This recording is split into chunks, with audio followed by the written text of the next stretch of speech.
listening to ProveText, a Glossa House podcast by Dr. T. Michael W. Halcomb, Dr. Frederick J. Long, Dr. Mario Melendez, Dr. Jennifer Noonan, and J. M. Smith. Welcome and enjoy.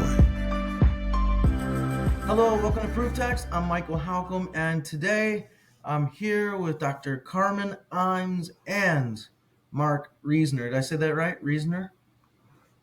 Yeah? All right. So, Yes. glad to have you both here. Carmen, you've been on the podcast before. Mark, we're glad to have you on for the first time.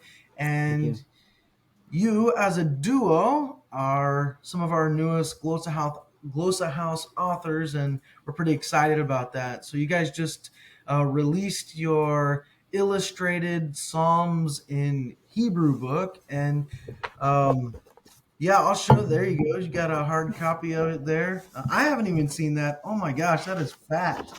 It is large. Yes, there are a lot of Psalms. That's And definitely the biggest one to date, I think, out of all the illustrated collection. And I think it's significantly more large print than some of the other. I mean, the Hebrew text is much larger than my Exodus volume. Oh, nice. Which makes it really nice for people who, like me, whose eyes are, who are aging, who need reading glasses.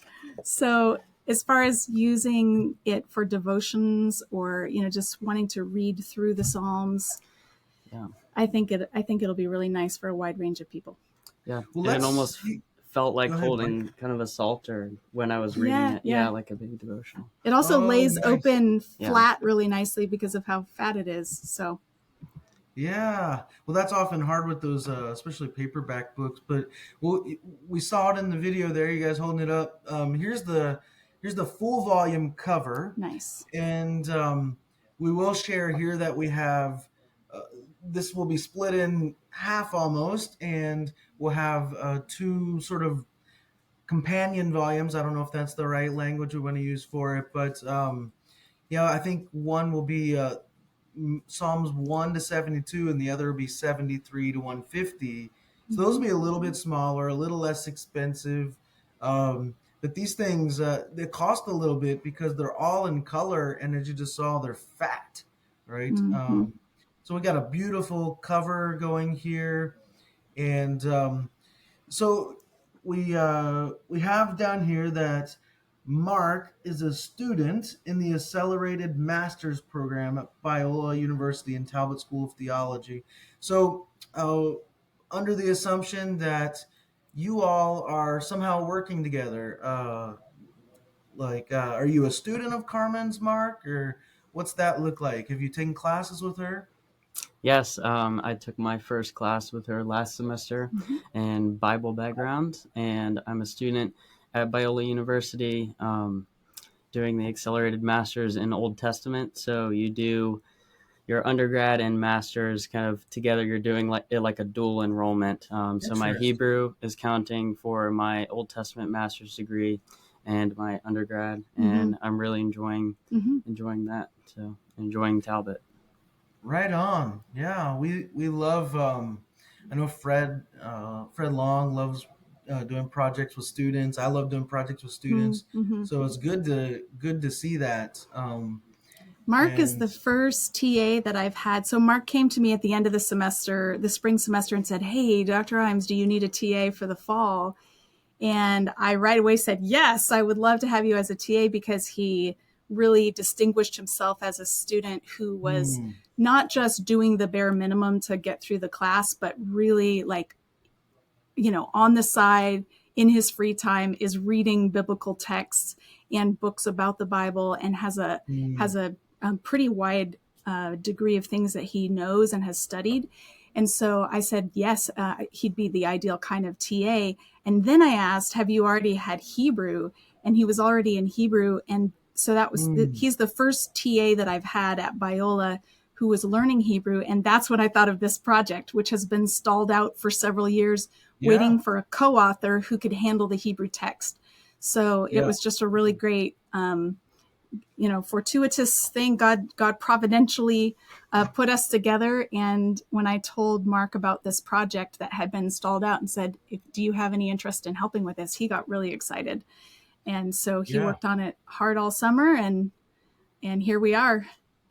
Yeah, I mean, I think Mark been a big catalyst in getting the project, jump started again. Mm-hmm.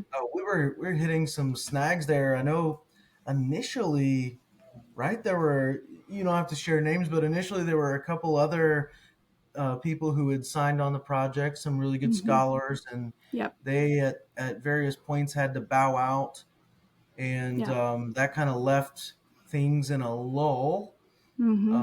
which is, I guess, not always uncommon with joint projects like that. That's kind of always a risk you're taking when you have multiple authors involved in something or multiple Yeah. contributors.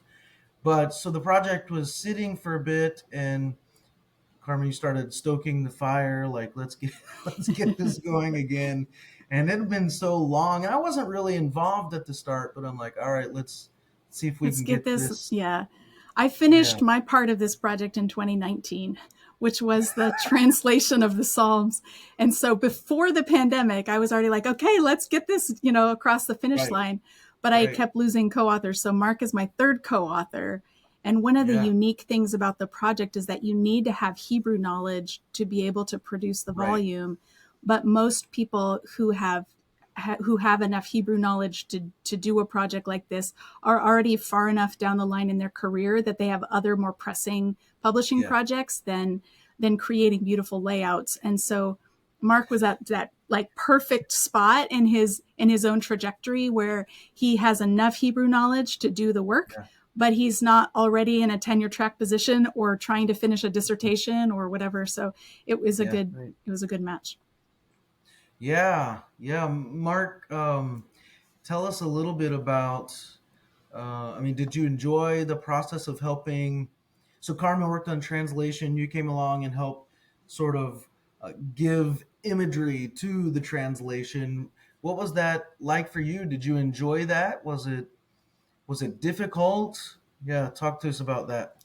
Yeah, it was a great process. I'm very passionate about learning Hebrew, not only just to get through your MDiv track or get through your master's, but to really internalize it and worship God through that. And I think that Mm. worshiping God in his original language that the Old Testament is written in is a very beautiful thing. So to be able to create Mm, layouts that people can meditate on and sing rather than a lot of the books are narrative, but this one is a little bit different. So it Mm-hmm. still uses the same imagery as a part of the same series, but you're using it to meditate. And I personally meditated on Psalm 1 for about a year in Hebrew, and that nice. exponentially helped me to be able to love it and learn Hebrew. And I want that experience for someone else. So it was great to be able to. That was kind of our idea Mm-hmm. for having that type of layout. Yeah. So you guys see you see people using this sort of devotionally. It's Yeah, kind of what I'm I hearing. think there's multiple audiences that can benefit from the book. For sure, someone in a Hebrew class, like I can picture seminary or undergrad Hebrew classes working through Psalms together using this book. And the visual imagery gives extra cues to help comprehension. And then if you get really stuck, as there's lots of unique vocabulary in the Psalms. If you get stuck, you can look down at the bottom of the page for my kind of wooden English translation, which can Mhm. help with comprehension. So classes can use it, but also I think families that speak Hebrew or homeschool families that are teaching Hebrew Mhm. to their kids can use it, and then individuals who have had Hebrew, whether they're fluent or just learning it. This is a wonderful way to be able to meditate on the biblical text. There's not a lot of distraction on the pages. It's just a place to sort of work, as you're working through the text and reading it, there's that the imagery could just help you with that process of Mm. meditating. I think it's a lot less distracting than even trying to read BHS. And Yeah. there's all this apparatus in the Yes, way and all Right. these other yes, Right. markings or sigla, it's and it's really intimidating. tiny print. And so it's intimidating. Yeah. Yeah, and even the way that the Masoretic accents are structured is you're able to kind of pause and break at the natural breaks that the Tiberians put in for us, rather than other ways of structuring it. You can see that we have all of the lines there. So.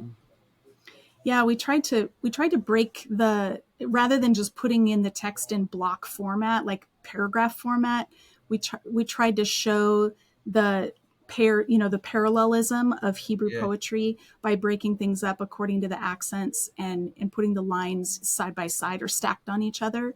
And that will also help with comprehension, because then you can begin to see the word pairs and so on. Nice. Yeah, I mean, the artwork is, I mean, we're pulling this artwork right from a pretty big database that we have, and Mark's having to do a lot of finding and searching and labeling and that sort of thing. And so cutting and layering and blending and all of that work. He became a pro at image editing this summer.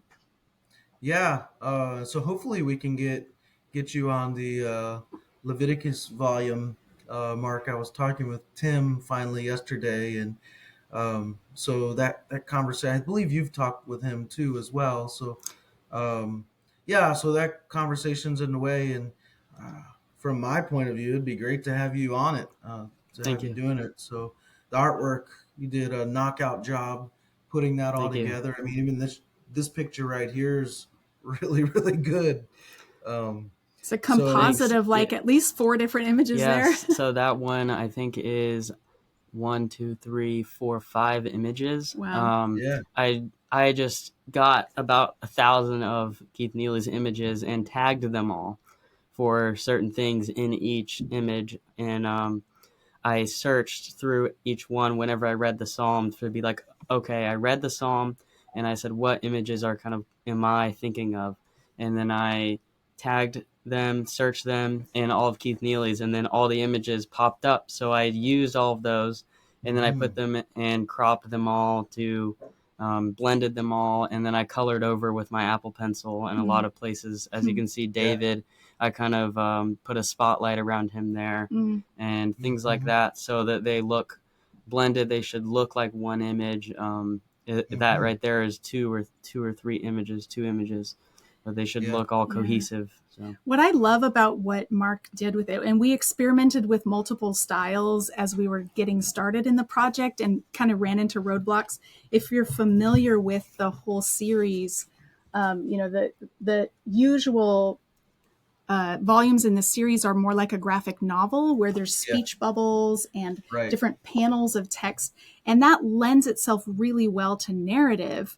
But when we came to poetry, we wanted to provide a sort of poetic immersion experience, and poetry doesn't work in a linear chronological fashion the way narrative does. It's really more of a pastiche of images. And so when we finally landed on this idea of almost like collages of images and softer boundaries between them, it just felt like, yes, this actually communicates what's happening in each poem and will help. It doesn't distract by like pulling your brain into a narrative mindset. And I think that's actually going to help with comprehension. Yeah, I think, a lot of, when we were talking about using this like in a class, this image is amazing. Talking about using this in a classroom, right? And this is a much more engaging and fun way to approach the Psalms than, again, in a VHS, a flat text like that with no contour, texture, color. And it's got sort of a guiding imagery for a guiding image or scene for each psalm. And Hebrew poetry can be very tough.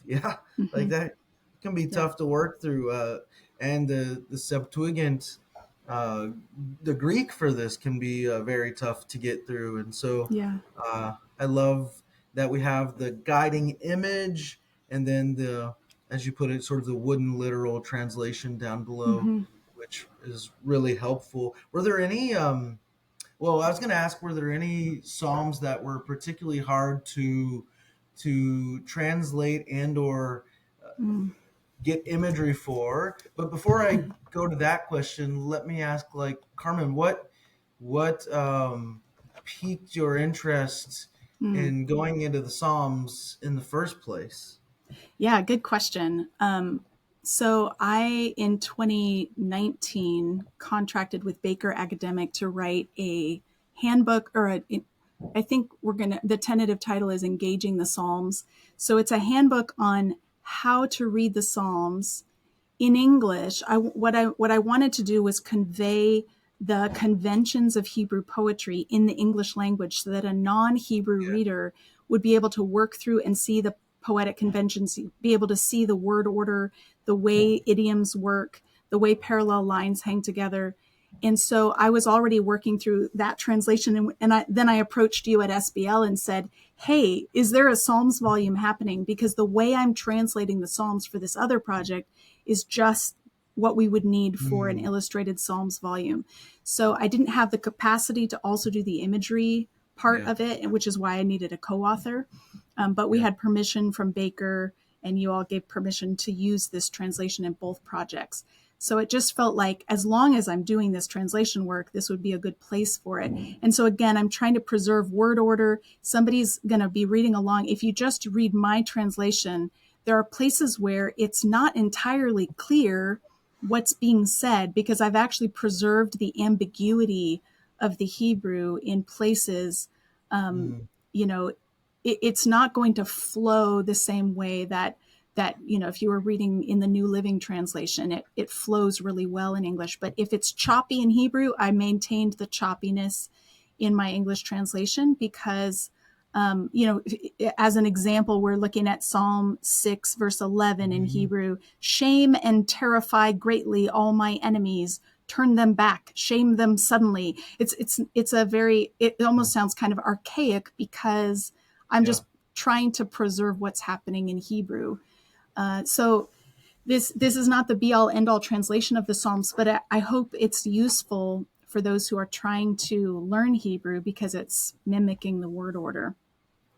Yeah, that's good. I like that because what's often lost. So I've been rewriting the Psalms myself, kind of as like spoken word pieces, like Mm-hmm. in modern It's English, awesome. and trying to capture some of that, right? So, like when I'm doing the acrostics, I'll Mm. make sure that I start each of my line with the corresponding English letter and trying to preserve some of those literary and rhetorical devices as well. Because Mm-hmm. when we talk about being lost in translation, right, it's not just like words or meanings that are lost in translation, it's form as well. Mm-hmm. Yep. Um, and Yeah, so and that's we, what I was trying to preserve is the form of Hebrew, which doesn't always make for good English. So you yeah, asked if there was a particular psalm that was difficult for me. Since I yeah, finished the translation in 2019, I don't have a ready example, but we yeah. did come across places as Mark was working on the imagery. He would kind of ping back to me and say, "What were you trying to say here?" Or like, "Why did you translate it this way?" And then I'd have to go see. And it was particularly the places where it's kind of opaque in English. It's a little difficult to Mm, see what's going on. And then you can pull out the NIV, the ESV, the NASB, the NLT, and see kind of how different translation committees have landed yeah, on what's difficult Hebrew. But English poetry is also difficult. It's yeah, laconic. right. It doesn't have Yeah, all the connective tissue that narrative has. It traffics in more archaic words and kind of hard to grasp images because it's inviting you into the wrestling process. And so yeah. this translation will also invite readers to wrestle with, what does he mean by that? Like, what is Hmm. happening here? And I didn't want to make all those decisions for readers. I wanted to let them wrestle with it as well. Yeah, nice. Michael, Yeah. I love your spoken word psalms. They're great. I've seen them on YouTube. Well, thank you. Yeah, Thanks. I wish I could. I wish I had more time to do. I've done a couple of like more professionally looking videos. My daughter has helped me with those mainly, but I wish I had more time to do some of those.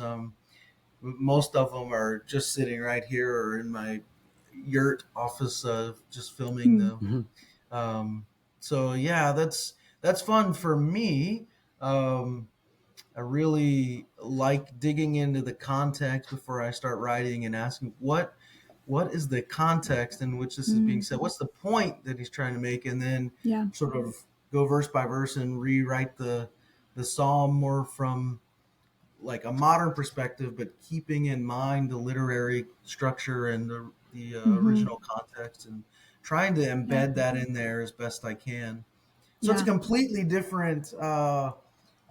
different way of wrestling with that poetry, as you were Mm-hmm. putting it a minute ago, Carmen. Um, but a fun way, and it's been very life giving for me Hmm. uh, to do that. I've That's been fun. able, in some ways, to grow like in my appreciation for the Psalms and relate Mm. to the writers of these Psalms Mm-hmm. on deeper levels than I was before. Yeah. Yeah.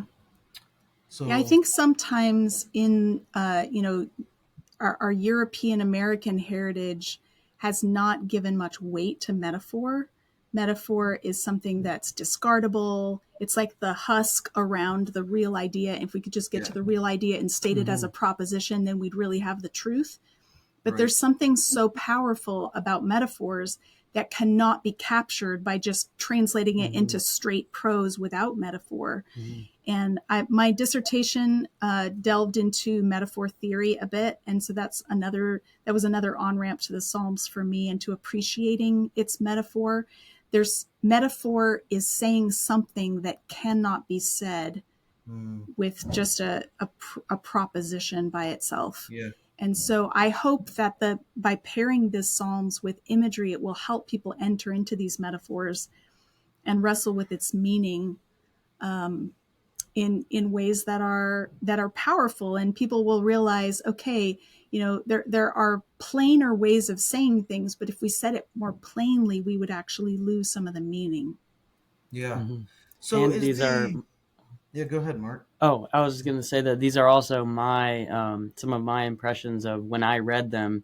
Other people are probably going to see things that I didn't see in the hmm Psalms when they read them, and it's almost like a little Easter egg hunt, kind of. If you're when you're going through the pictures, it'd be like, oh, I think that the author could have been thinking this when he read this, and then but I think of it this way, because Mm-hmm. each person has a very different understanding of the Psalms, even though you could say there's maybe one exegetical. Yeah, Um, yeah. Yeah, we had times in the process where Mark would send me his layout, and I would say, I'm confused by why this image is in here. And then he would like show me where it is in the psalm or what made him think of it. And so I hope that this sparks I think it could generate some really interesting discussions in the classroom yeah. as students work through it together and say, okay, what is this? What imagery is missing, or what imagery Mm, is here that you didn't Mm-hmm. expect to see? Mm-hmm. mm. Like this picture of this guy in Hawaii. There are palm trees in Jericho, so Yeah. Yeah. Mm-hmm. Got the Ko'ola Mountains in the back. He's on the beach. No. And these that's tents funny. back here, if you come to Hawaii and you go to a lot of beaches, you'll see tents that look just like these set up. Oh, that's funny. That's People funny. having barbecues and And cookouts. one of the benefits of giving imagery is that sometimes we read our own context into the text inadvertently. When somebody says beach or sea, we're Right. thinking beach vacation, but Israelites are thinking scary chaos, enemies. And so Right. by providing imagery, we're helping people set aside their own cultural context and engage the biblical context more Mm, directly. And we in the West, we've traditionally taught language to adults using a text only approach without images, but that's yeah. not how humans learn languages. Right. We learn languages especially as children by interacting with objects and with Yeah. pictures and having dialogue. And so this, by mimicking that process a little more closely, that natural process, I hope that people are able to learn Hebrew faster and retain more of it and comprehend more of what they're reading. Yeah. This is that's a Some neat striking bit. image. Yeah, I agree. The imagery, and that's been, that was a huge reason for launching this whole illustrated project in the first place.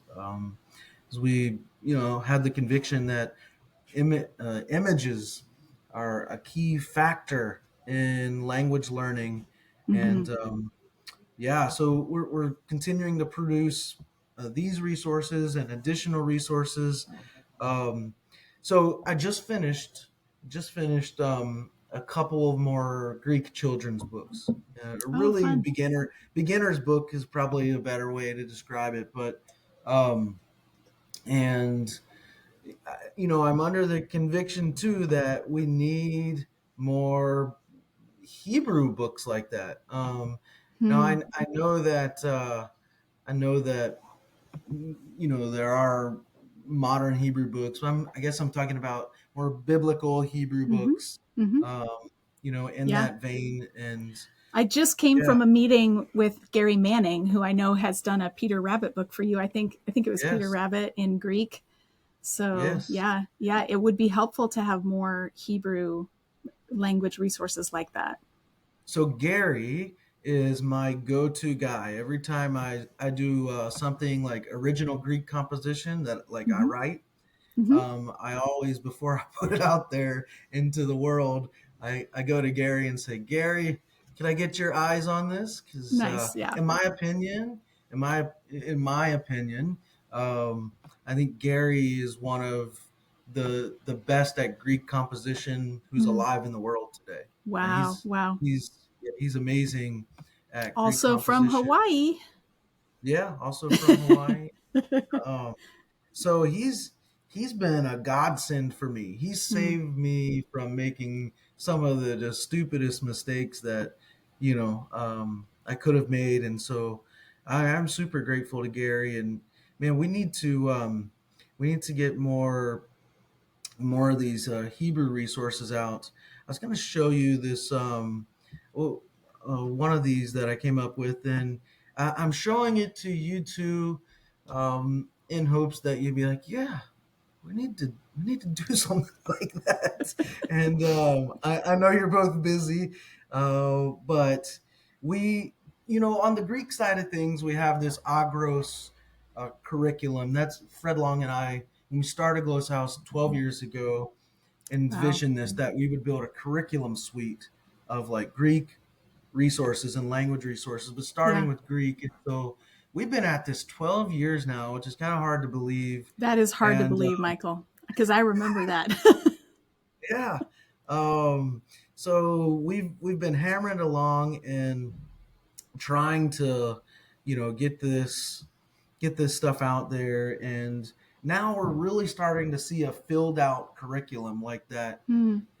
like a person could subscribe to or a university could subscribe to, and they just have a full on curriculum.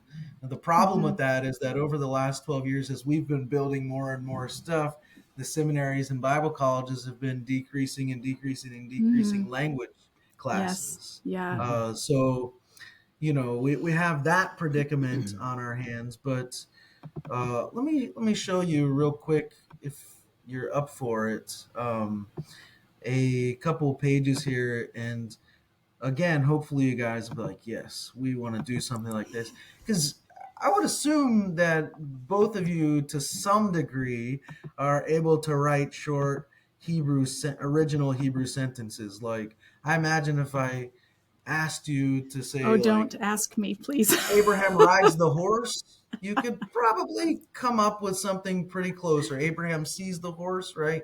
I mean, I could.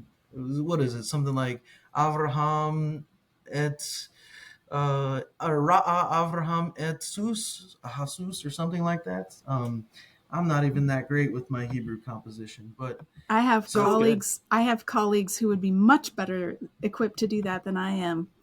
But well, there's you got to be can. somebody watching this or listening to this who also is like, "Ooh, I want to do something for Glosa House." So Amen. Well, you all can also help us recruit them, and this is the yeah. kind of thing that I'm thinking about. I don't know if you can see this, but so this is just "Behold Our King: 50 Scenes from the Life of Jesus in Koine Greek." Right? It's a Mm. full page spread of just this artwork I've done like, Hmm. and so just a simple thing, right? Yeah. Joseph and Maria flee to Egypt. Yeah. Like super easy.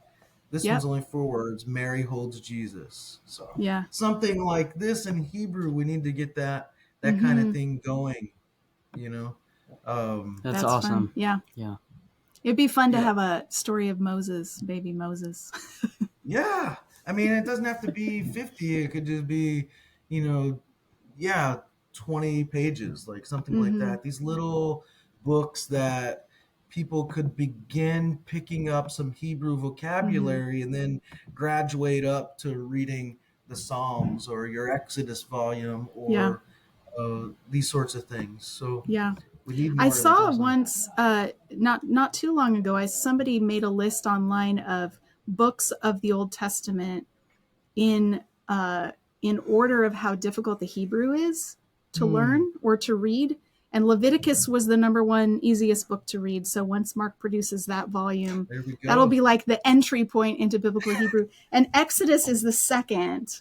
And Hmm. I think Psalms is quite a ways down the list because of its difficulty. So it'd be really good for either supplementing a Hebrew class or an intermediate Hebrew class to start working with more difficult forms and vocabulary.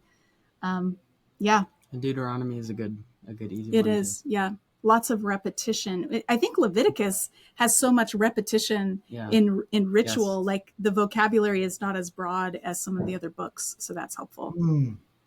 Yeah. Have you guys received any feedback? I mean, you've been showing people the book. What kind of reception has the book received initially?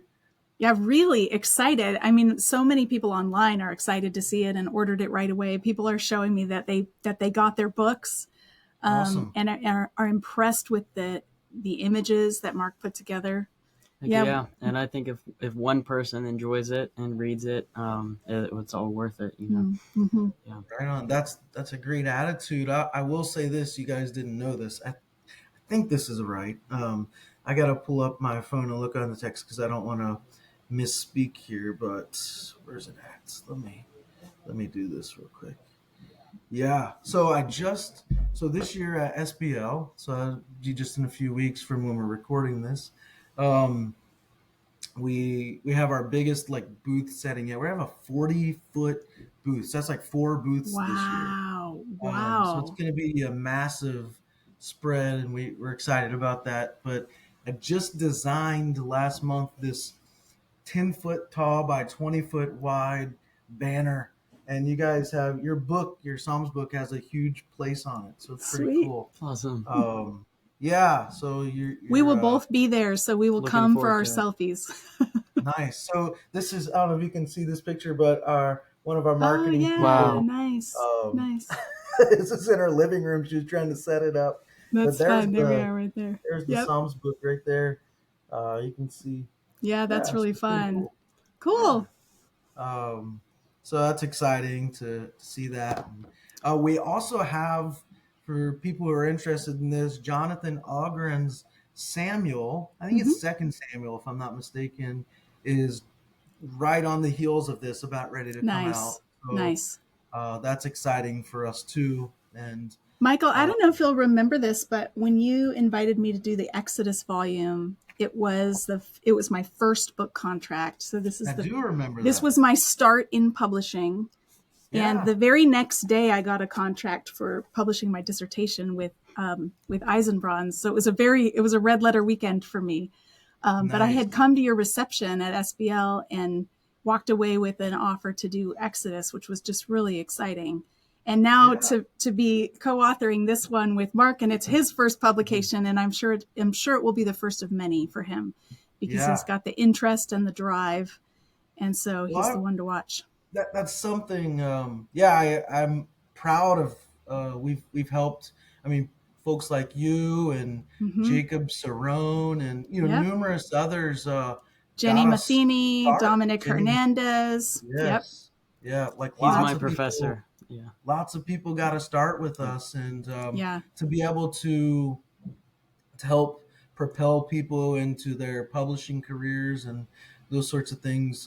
Yeah, I'm very happy about that, and I think a a lot of scholars, and I don't want to sound demeaning or condescending here, but a lot of people in our field, it's for them, it's about getting like as many things out with their name on it as possible. And um, I've really been intentional about, now I want to help other people get their stuff out, Hmm. and that's something I'm really proud of. The reach has been much wider in that regard than I could have Hmm. ever accomplished by myself. Mm-hmm.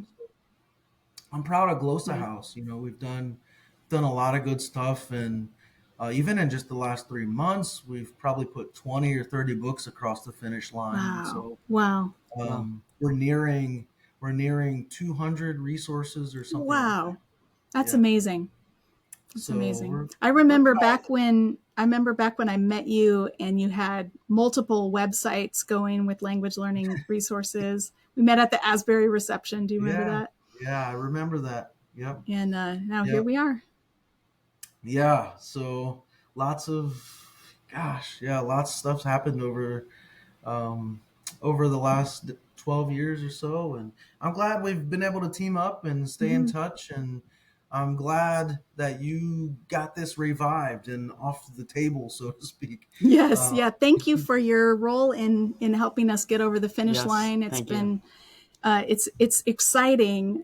I said on Facebook last week when I finally shared about this volume, I don't think I've ever published something without really talking it up ahead of time.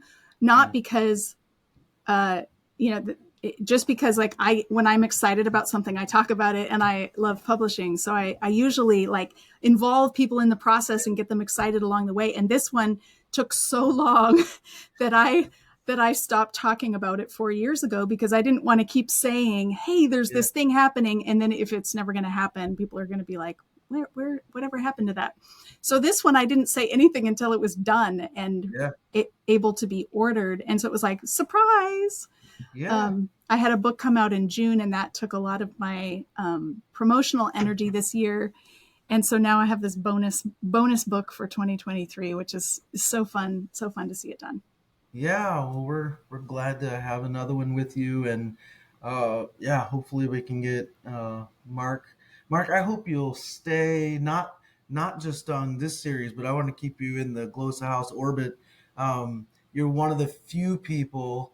I mean, people like you and Tim. Like there are a handful of people who can do the sort of Hebrew stuff plus the The illustrated graphic stuff. design Working with kind of stuff. graphic Yeah. design. Thank Yeah, you. those are two very distinct skill sets, and so I want to keep They you are. in our orbit, man. And yeah, I think Carmen's right. This shouldn't be, it should be the first of many projects for Mm-hmm. you. So, um, and yeah, from me, I mean, it's an invitation to just keep doing stuff, and to keep creating if you have ideas. And that's one of the things that we've baked into Gloss House from the beginning, is just that like innovative, creative, like we're off on a different sort of wavelength than Mm-hmm. all the other publishing houses. Yep. Um, Great. and when we went to them, when we first started bringing these ideas to other publishers, some of the bigger names, and they're saying no, no. Some of the comments we got back, too risky, Hmm. too much involved in that. And so that was the catalyst for us, after enough rejections, for Fred and I to just say, just do our own, just Yeah. do our own. And so it was a grace, I think. Yeah. Mm-hmm. And a lot of good has come out of that, because when you're working in institutions, organizations that you both know, that can get very clunky and things can be very slow. And for the most part, we've been able to be adaptable and creative and innovative. So, Mark, as you have other ideas, Carmen, you have other ideas, we're open to hearing those. We really need some Hebrew kids books. So, That sounds awesome. Yeah. I mean, putting that on your radar, yeah. planting seeds, putting it on your radar.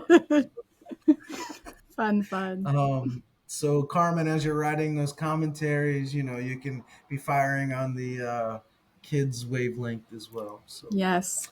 Yellow last beam. Well, last week for biblical theology, I brought in a stack of children's Bibles, and we were analyzing how children's books convey biblical theology. And a student was leaving the classroom who was there for a previous class, and he saw all the children's books, and he's like, "What class is this?" And I said, "It's biblical theology seminar." And he goes, "And you're reading kids' books?" And I was like, "Yeah, if you can't explain it to kids, then you don't understand it."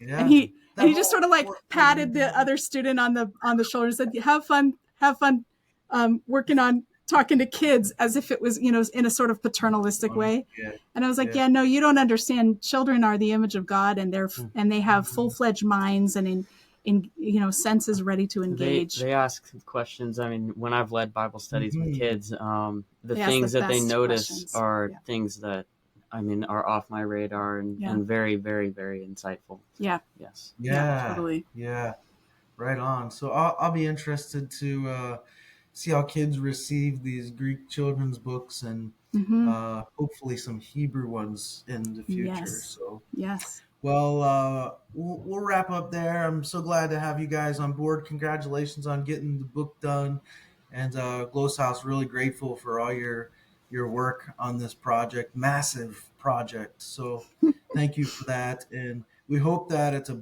blessing to many other people. And yeah, so well, thank you guys. Yeah, You guys thanks, have Michael. anything you want to say as we wrap up, or are you good to go? This Yeah. was a labor of love for all those out there who are learning Hebrew or Hebrew speakers. And so it's not going to make either of us rich, I'm sure.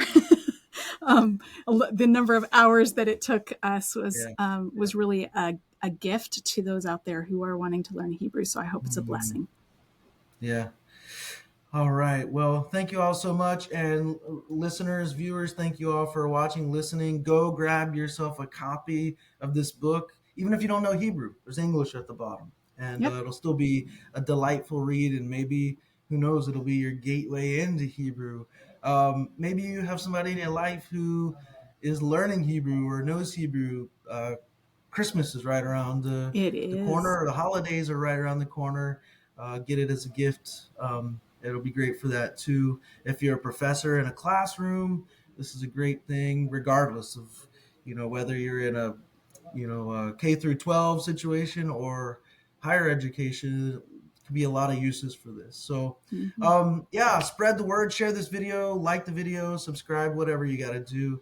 Carmen, Mark, thank you all so much. Until next time. Aloha. Shalom. Yalla bye. Cool, I love that. Well done. Thank you. Interested in growing your ancient language skills but not sure where to start? Glossa House can help. From illustrated readers and short stories to lexicons and grammars, Glossa House offers a variety of resources for beginning, intermediate, and experienced ancient language learners. Head to glossahouse.com today. Glossa House, language resources for the global community.